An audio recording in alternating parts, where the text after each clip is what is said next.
plain flour in a bowl. We start off the old-fashioned way with cubed butter, cold butter straight from the fridge, into the flour, and I'm going to work that in with my fingers, like so. The next bit is dead simple. There's no eggs in here, there's no milk, there's no double cream, just quark, and quite a big bit of quark in here. And I'm going to rub that in, start off using the spatula, and then I'm going to get in there with my fingers as well.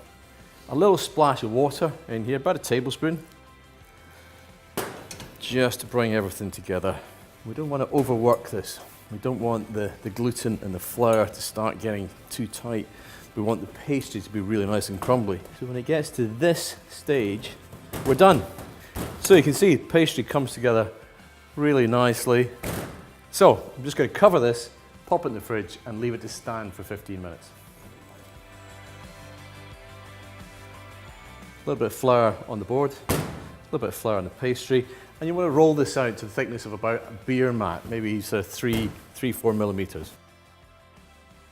Once you've rolled it out, just take the tin, pop it on the pastry, just round the outside with a knife, just cut away the trim, round like so, and then lift the tray back, take the rolling pin, pop it on here, lift the pastry onto the pin, roll it up like so, bring the tin back to here, and then unroll the pastry into the tin like so. Now you just want to lift the edges of the pastry up and let them fall down into the corner of the tin. Voila. And then work your way around, just pushing the pastry down into the edge of the tin to form a nice square bottom. Once you have folded the edges around, you need to dock the pastry. So I'm just going to line this with some cling film. Double thickness of cling, baking beans, there's some lentils, a bit of rice in here. And you just shake them into the bottom of the tin, use the backs of your hand, push them up towards the edge, gently fold the cling film back towards the center, put it back in the fridge and let it rest for 20 minutes. Okay, so this just goes into a 180-degree oven for 12 minutes. So whilst the tart is blind baking, I'm going to make the filling.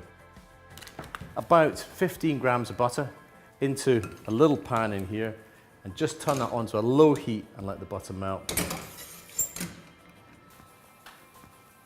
So once the butter is melted, first of all, I'm going to add the leeks. So this is just finely chopped leek. It's white of leek, and that goes there. And then to that, I'm going to add 4 spring onions, finely chopped, and we're going to soften those down in a little bit of butter, just for about 2 or 3 minutes. And whilst they're softening, I'm going to make the custard, if you like, for the filling. Now normally the filling would be a lot of double cream and eggs, but what we're going to use here, we're going to use quark. And quark is fantastic for making quiches and tarts. It's got a lovely acidity, a tang to it, and it gives you the texture that you would normally have had from the double cream, but without the fat. So in goes the quark. So into the 6 eggs, I'm adding a whole tub of quark, which is 250 grams, and 50 milliliters of milk. You could use double cream if you were feeling a bit naughty, but I need to watch the old waistline, so it's milk for me. In that goes. I'm going to season this with a little bit of salt, some freshly ground black pepper, and then we're going to whisk the filling together. So you just need to break the quark up a little bit before you start whisking. It's a little bit thicker than double cream. So the quark's not just in the filling, it's in the pastry as well. It really is quarktastic. So that's the filling. Now, the leeks and the spring onion, if you can see that in there, they've just kind of softened down. There's no color in them. Oh, but they smell fantastic. So I'm going to add those into the egg and quark mix. So leeks, butter, spring onions, in they go. Now this is a crab and quark tart. So we need some crab, and what I've got is fresh crab meat. With the base here, and to that we're going to add the white crab meat. In that goes, and it really should be quite a thick mix.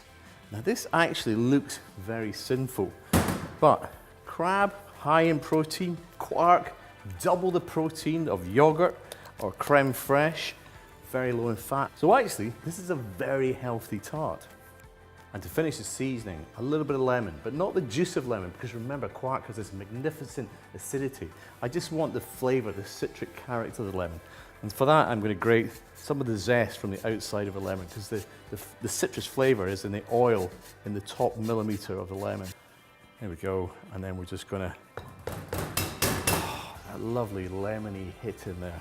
So the pastry's had 12 minutes in the oven, and I'm just going to lift it out. So you can see, it smells fantastic. So I'm going to lift the beans out. And this is the beauty of using cling film. You just simply lift the whole thing out. And then we're going to put this just back in the oven to finish cooking the base for about 5 minutes.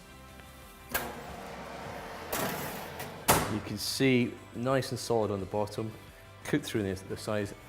I'm going to get the filling, and then it's going to go back in the oven with the filling inside it. So that fabulous quark and crab filling, in it goes into the tart.